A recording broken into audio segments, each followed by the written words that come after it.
Sri Gurubhyo Namaha Harihi Om. Jai Shri Ram. Welcome to our next episode in our complete reading of Srimad Ramayana. In the last episode, we saw that Dasharatha Maharaja has started the Ashwamedha Yagna and he has left the horse, and that left on Purnima of the Chaitra month. The horse left. Well, we also thought that we would be discussing why yajnas are important and why Sanatana Dharma lays an emphasis on it, and what is the entire prakriya, why is it even needed in the first place. See, we all live in this world where we all have governments, and in a government, what happens in a government normally? The government takes taxes from us and provides security, it provides schools, it provides colleges, it provides hospitals, it provides roads, and it does a lot of things for the benefit of the people, right? And in turn, what it takes a part of the produce of every person. So when I say produce, I'm saying, you might consider that as agricultural produce, but no, not just agricultural produce. When the entire country is of agriculturalists, yes, they take the agricultural produce. Otherwise, a part of your earning is taken away by the government to provide this security to all of us. In Sanatana Dharma, we believe that under the Parabrahman, there is an entire huge government that works. Okay, and Indra heads a part of it, and he has a lot of devatas who are assisting him. For example, you have a devata who is responsible for fire, another devata who is responsible for rain, another devata who is responsible for air. Like this, we have a lot of energy forms or devatas who are responsible for their own individual tasks. Now, in Sanatana Dharma says, it is because of their boons, it's because of their work that you get the rains on time, you get air also coming to you pleasantly, and all that stuff, and a lot of nature's elements or nature's strengths that would help you, right?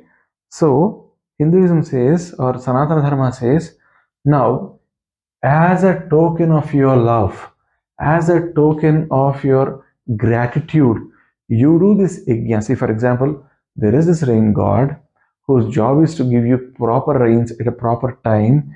They come at a proper time. You grow a lot of food because of it. Now, some part of the food, you go back, you do a havan and send it back to him as a token of your gratitude. That's what yajna is all about.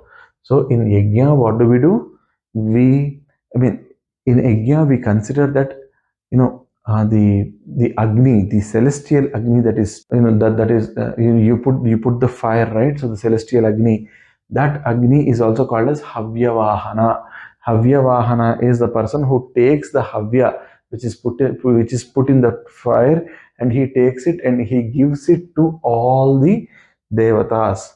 Now, that's where in Sanatana Dharma, as a token of gratitude, you do a yajna, okay, and you ensure that all the people around you are also happy. So this is doing a yajna in a nishkama karma way, means from that act or from that activity, you are not desiring anything back. You are not at all desiring anything back. All you are doing is you are just doing it as a part of the gratitude that you have, saying that all the nature's forces which are helping you, which are helping you to produce something, you are giving back a part of the produce to all the nature's forces. So that's doing the yajna in nishkama way. Now there is another way. When I say another way, the text is not changing. There is another way or another reason why we perform the yajna. Now see, our souls are in a journey as per Sanatana Dharma from the Srishti Adi, which is Srishti Adi means from the time the creation started till Pralaya, the time ends. All the souls on this world, they are all a reflection of Brahman, but they all need to go back to their original place, which is moksha, which is saijya, which is moksha with or the union back with the supreme of the Parabrahman, or a union back with the Parabrahman. So all the souls are in this journey. Now, the Papa and Punya, which you earn from the previous births, you get to enjoy them, or you are affected by this Papa and Punya karmas in this birth. Right? Now, how much do we bring here? What all Papas we did in the past? Okay, that's a different story. But then you carry all of them here. And when you carry all of them here, sometimes those sins, they become pratibandhakas for you to achieve something in life. Now, what are those? So, the gods, the devatas, and the Parabrahman, they can remove these obstacles, or they can decrease the intensity of these obstacles when you go back and pray them. And Yagna is one way in which, with a set of mantras, you offer everything to those gods. I mean, when I'm saying gods, they are all devatas that I'm talking about. Even Hinduism believes, or Sanatana Dharma believes, that there is only one supreme power, okay, and that is reflected everywhere in multiple forms. Okay, that's what the Advaita philosophy also says. There is only one, and that is reflected in everything in this world. So even for Sanatana Dharma is a monotheistic religion. It's only that our forms change, our representations change. Okay, but we also believe that there is a structure where the energy sources, or the supreme power, has given some jobs to some of the devatas, and they are doing their jobs. Okay, now coming back, in our yajna, we do this kamya karma where we say, "Oh Bhagavan, I believe there is some sin, some papa or some papam which is stopping me from achieving this particular desire of mine in this birth. Since it is a dharmic desire, I am doing this yajna. Kindly ensure that I get my desire fulfilled." Okay, and that way the just desires also can be done. See, the governments which construct our school, I mean, we discussed it, our governments which construct our schools, our highways, our roads, everything. But it is the same government which builds a jail also, right? So for Sanatana Dharma, when there is a trouble, so the same government puts us in jail, and when you pay a fine, when you ensure that you have reformed yourself, it's the same government that releases you from the jail also.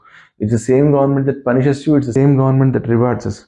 Hence, it's the same case with the devatas also. They, when we have sinned, they would have taken away something from us.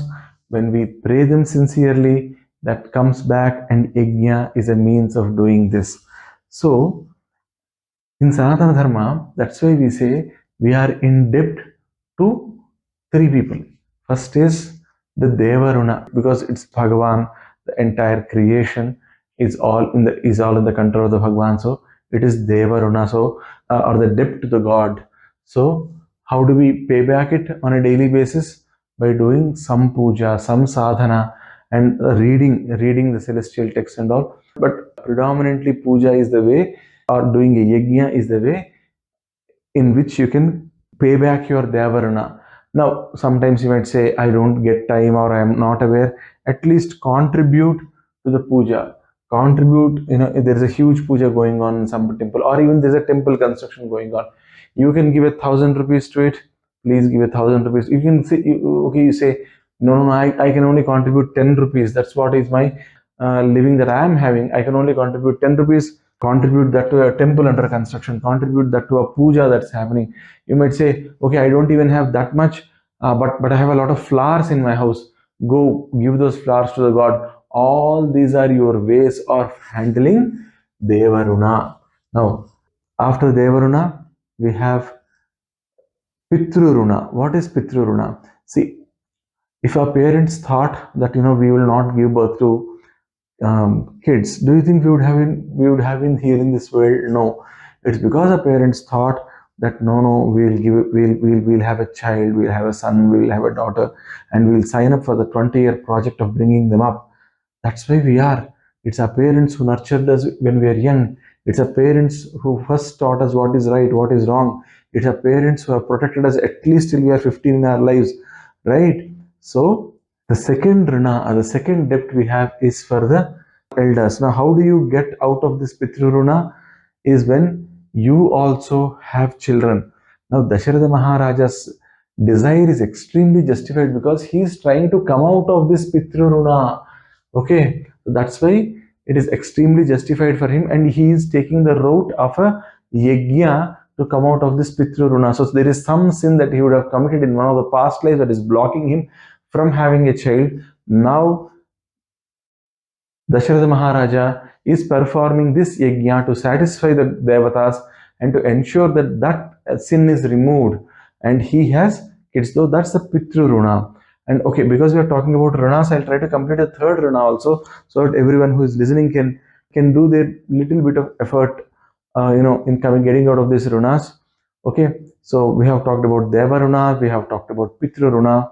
Okay, now you might say, okay, I am not at a marriable age right now, but I'm listening to this.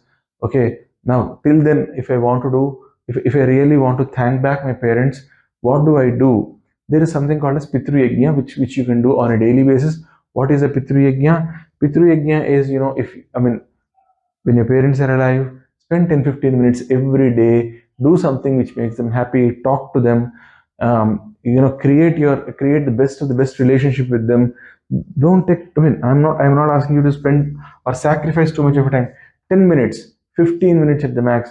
And if you and if you know that your parents have worked very hard, go in the evening, sit with them, press their legs and talk to them, make them happy on a daily basis. That's a way of coming about Pitruna on a daily basis. But at the end of the day, I really want to re-emphasize the point: you get out of your Pitruna only when you have kids. But whatever you do on a daily basis to make them happy, that's called Pitru Yajna, and that's a very, very rewarding thing, I'm telling you.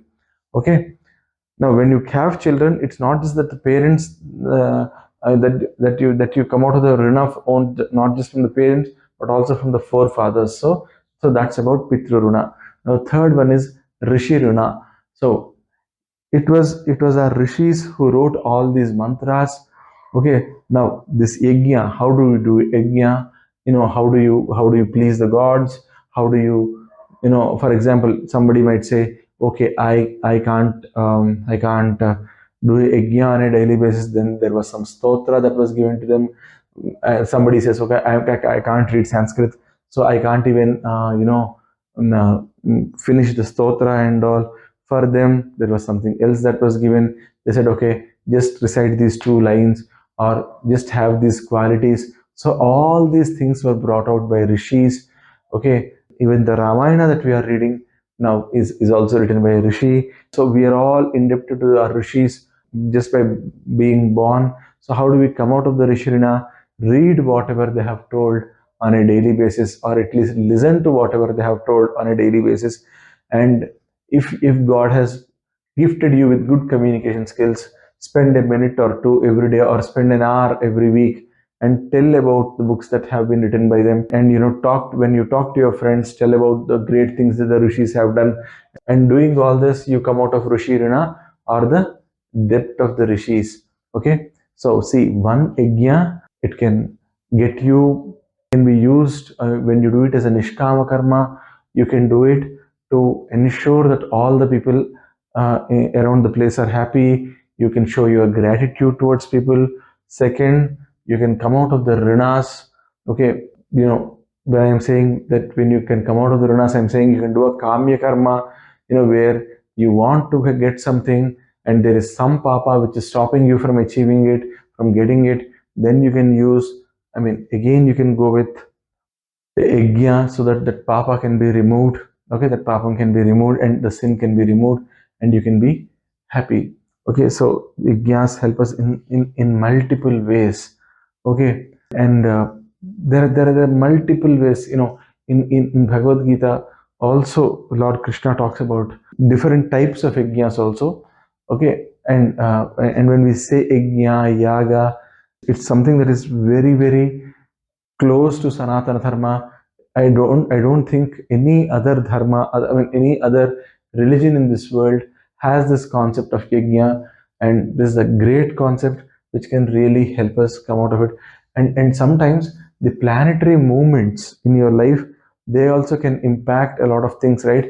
So when you do a havan or a yajna to get your planetary things correct, so in a way you are again that also comes under kami karma, but we can take it as a third category where you can set your paths better by doing a yajna. So these are all the various uses of yajna, and I hope this was of some value to all of us while we were discussing the importance of yajna and yaga. This is a prakriya which is extremely dedicated to Sanatana Dharma.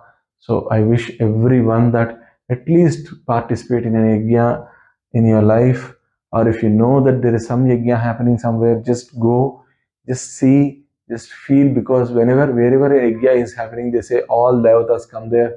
So when you go, that divine presence will make you very, very happy. Okay, with that, we will end this particular episode, and in our next episode, we'll again go back to how the Ashwamedha Yajna of Dasharatha was progressing and what would Dasharatha do after the Ashwamedha Yajna is over. Om Sarve Bhavantu Sukhinah, Sarve Santu Niramayah, Sarve Bhadrani Pasyantu, Ma Kaschid Dukkha Bhag Bhaved. Jai Shri Ram. Sarvam Satguru Sai Maharaj Swami Charanarvindar Pranamastu.